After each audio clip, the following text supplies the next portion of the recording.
नमस्कार, एक बार फिर स्वागत है आपका खरी खरी में। और मैं हूं तेजपाल नेगी। इससे पहले कि हम अपनी बात शुरू करें, आपसे एक आग्रह कि यदि आपको हमारा कार्यक्रम पसंद आ रहा है तो CNA TV के YouTube चैनल को सब्सक्राइब करना ना भूलें। बात शुरू करते हैं वहीं से जहां कल छूटी थी। मुख्यमंत्री त्रिवेंद्र सिंह रावत ने इस्तीफ़ा दे दिया था। नया मुख्यमंत्री कौन होगा ये तय करने की जिम्मेदारी आन पड़ी थी विधानसभा मंडल पर। भारतीय जनता पार्टी के समस्त विधायक, सांसद और राज्यसभा सदस्य ये सब देहरादून में एकत्रित हुए। कल शाम से ही जब मुख्यमंत्री ने इस्तीफ़ा दिया था तब से कई नाम सामने आए, लेकिन जो हुआ वो बिल्कुल ही अलग था। थोड़ी देर के लिए भाजपा के विधायकों और सांसदों ने एक बैठक की और उसमें जो नाम निकल के आया उसने संपूर्ण उत्तराखंड की राजनीति को एक तरह से चौंका दिया। भारतीय जनता पार्टी के विधायक दल की बैठक में जो नाम निकल कर आया है वो है पौड़ी लोकसभा सीट के सांसद, भारतीय जनता पार्टी के पूर्व प्रदेश अध्यक्ष, पूर्व विधायक तीरथ सिंह रावत। जी हाँ, अगर आप अपने कानों पर यकीन नहीं कर पा रहे हैं तो अब आपको यकीन करना ही पड़ेगा कि तीरथ सिंह रावत अब उत्तराखंड के विधानसभा चुनाव तक मुख्यमंत्री रहेंगे। भारतीय जनता पार्टी के विधायकों की जो बैठक हुई जिसमें सांसद भी शामिल थे, वहाँ एकमात्र नाम आया तीरथ सिंह रावत का और इस नाम का प्रस्ताव रखा था निवर्तमान मुख्यमंत्री त्रिवेंद्र सिंह रावत ने। और सभी विधायकों ने, बैठक में उपस्थित सभी विधायकों और सांसदों ने इस नाम का ध्वनि मत से समर्थन किया और उसके बाद ऐलान हो गया कि तीरथ सिंह रावत आने वाले मुख्यमंत्री होंगे। कौन है तीरथ सिंह रावत और हुआ क्या इस पूरे प्रकरण में, और इसके साथ में अब आगे क्या होने जा रहा है, इस पर भी चर्चा करेंगे। लेकिन बहुत जल्दी में समझ लें कि जब त्रिवेंद्र सिंह रावत को दिल्ली बुलाया गया तो लगभग इस कहानी की पटकथा लिखी जा चुकी थी। सिर्फ कुछ सीन शूट किए जाने थे जिससे ये आभास हो कि प्रदेश में भी लोकतांत्रिक तरीके से मुख्यमंत्री का चयन किया जा रहा है और जिस व्यक्ति को प्रदेश की जनता पसंद नहीं करती उसे भारतीय जनता पार्टी तुरंत हटा देती है। बस वही हुआ। आज बैठक हुई और बैठक में पहले से ही तय किए गए नाम पर चर्चा हुई और उसके बाद ऐलान कर दिया गया तीरथ सिंह रावत के नाम का। तीरथ सिंह रावत वर्ष 2013 से 2015 तक भारतीय जनता पार्टी के प्रदेश अध्यक्ष रहे हैं। उसके अलावा 2012 से 2017 के अपने विधानसभा के कार्यकाल में वे चौबट्टा खाल से विधायक भी रहे हैं। सौम्य हैं, सादगी पसंद हैं और विवादों में उनका नाम कम ही आता है। इस नाते संभवतः हाईकमान ने तीरथ सिंह रावत को बाकी नामों के ऊपर तरजीह दी है। एक और पेच जो हाईकमान के सामने आ रहा था संभवतः वो यह भी था कि यदि सुरेश भट्ट, अनिल बलूनी और अजय भट्ट में से किसी एक को मुख्यमंत्री बनाया जाता तो जो प्रदेश में ब्राह्मण और राजपूत राजनीति का जो समीकरण फिट बैठ रहा था उसके तहत यानी भाजपा के पार्टी अध्यक्ष बंशीधर भगत को भी बदला जाना था, क्योंकि अजय भट्ट, सुरेश भट्ट और अनिल बलूनी इन तीनों में से अगर कोई भी बनता तो वो ब्राह्मण होता और इस समय पार्टी के प्रदेश अध्यक्ष भी ब्राह्मण ही हैं।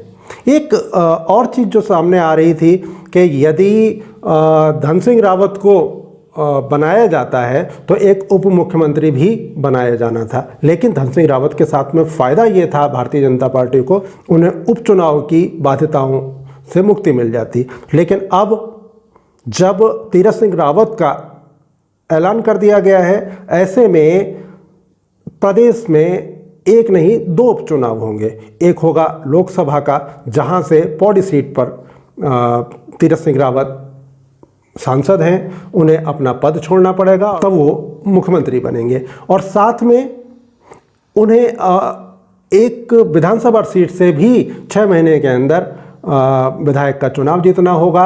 इसके बाद जो बाध्यता है वो समाप्त हो पाएंगी। लेकिन भारतीय जनता पार्टी के साथ में समस्या ये है कि उनके पास में जनता के बीच जाने के लिए समय बहुत कम बचा है। ऐसे में एक लोकसभा, एक विधानसभा के उपचुनाव और उसके बाद में विधानसभा के फरवरी मार्च में चुनाव, इन सब चुनौतियों से निपटना अब भारतीय जनता पार्टी के लिए थोड़ा मेहनत वाले काम होगा। जब तय किया है हाईकमान ने तो हो सकता है कि इन सब बिंदुओं पर वहाँ पे पहले ही चर्चा हो चुकी हो। वैसे तीरथ सिंह रावत का नाम दूसरे दावेदारों की अपेक्षा थोड़ा कमज़ोर माना जा रहा था। नाम ये अवश्य आया था, लेकिन इसे इतना ताकतवर नाम नहीं कहा जा सकता था। लेकिन आज भाजपा के विधानमंडल की जो बैठक हुई उसमें जब उसके बाद जब ये ऐलान हुआ तो स्वीकार ही करना पड़ेगा कि उत्तराखंड के अगले मुख्यमंत्री तीरथ सिंह रावत होंगे। और अब जो अगली समस्या है वो ये है कि अब तीरथ सिंह रावत आज शाम लगभग 4 बजे जब मुख्यमंत्री पद की शपथ लेंगे तो उन्हें अपने मंत्रिमंडल के सदस्यों को भी शपथ दिलानी होगी। और ये बहुत ज़रूरी काम होगा क्योंकि मुख्यमंत्री के त्यागपत्र देने के बाद मुख्यमंत्री के पूरे मंत्रिमंडल ने भी त्यागपत्र दिया था और वो स्वीकार भी कर लिया गया है। इसके अलावा जितने त्रिवेंद्र सिंह रावत ने दायित्वधारी बनाए थे, दर्जा राज्य मंत्री बनाए थे, उन सब की भी पद स्वतः ही समाप्त मान लिए जाने चाहिए या फिर वो आज नए मुख्यमंत्री को अपने इस्तीफे देंगे। उसके बाद पूरी तरह से स्वतंत्र होंगे तीरथ सिंह रावत कि किसको कौन सा पद देना है और किसको दर्जा मंत्री बनाना है। वैसे त्रिवेंद्र सिंह रावत ने जब 18 दर्जा मंत्री अभी हाल ही में बनाए थे, उसके बाद भी एक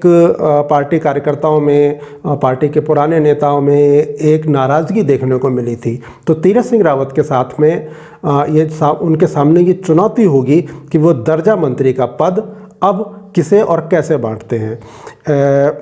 इसके साथ में मुख्यमंत्री की कैबिनेट में कौन कौन शामिल होगा, सब कुछ नए सिरे से होना है। तो तीरथ सिंह रावत के सामने कम समय बचा है शपथ ग्रहण के और उनके नाम के ऐलान के बीच में, सिर्फ कुछ घंटे का ही फासला था। तो बहुत जल्दी में काम वो करेंगे और 4 बजे के आसपास ये पिक्चर साफ हो सकेगी कि उत्तराखंड में अब किस विधायक को कौन सा मंत्री पद मिलेगा। और उसके बाद दायित्वों की घोषणा भी उनको कुछ ही दिनों के अंदर करनी होगी ताकि भारतीय जनता पार्टी प्रदेश में दोबारा से अपनी जो छवि खराब हुई है उसको सुधार सके। तीरथ सिंह रावत के लिए एक और बड़ी चुनौती होगी, चूँकि हाईकमान ने मुख्यमंत्री को हटाया है। अब यह बात साफ नहीं की गई है कि मुख्यमंत्री को भ्रष्टाचार के आरोपों पे हटाया गया है या वो अपनी परफॉर्मेंस बहुत अच्छी नहीं दे पाए थे इसलिए हटाया गया है, या फिर जनता में उनके प्रति नाराज़गी थी या विधायकों में ऐसी नाराज़गी थी। ये जितनी भी बातें आई हैं ये सब अटकलें ही हैं। हाईकमान ने ऐसा कुछ साफ स्पष्टीकरण नहीं किया है। लेकिन अगर तीरथ सिंह रावत की चुनौती की बात करते हैं तो मुख्यमंत्री होने के नाते उन्हें ये भी देखना होगा कि अगर भ्रष्टाचार के आरोपों पर या परफॉर्मेंस अच्छी ना होने के कारण त्रिवेंद्र सिंह रावत को त्यागपत्र दिलाया जा सकता है, तो जितने कैबिनेट मंत्री या राज्य मंत्री जिनकी परफॉर्मेंस बहुत अच्छी नहीं है, क्या उनको दोबारा से कुर्सी मिलेगी? और जिन पर भ्रष्टाचार के आरोप भी लगते रहे हैं, क्या उनको भी दोबारा से मंत्री पद से सुशोभित किया जाएगा? यदि जो पूर्व मंत्री हैं उनको मंत्री पद नहीं दिया जाता तो जो नाराज़गी फैलेगी उससे तीरथ सिंह रावत कैसे निपटेंगे, ये भी उनके लिए एक बड़ी चुनौती होगी। और सबसे बड़ी चुनौती होगी दायित्वधारियों के मामले में, जब बहुत बड़े वर्ग को तीरथ सिंह रावत को संतुष्ट करने की चुनौती का सामना करना पड़ेगा। खैर 4 बजे के बाद लगभग पिक्चर क्लियर होगी, लेकिन तब तक तो इंतज़ार ही करना पड़ेगा हमें भी और आपको भी। तो मिलते हैं खरी खरी के अगले अंक में। तब तक के लिए नमस्कार।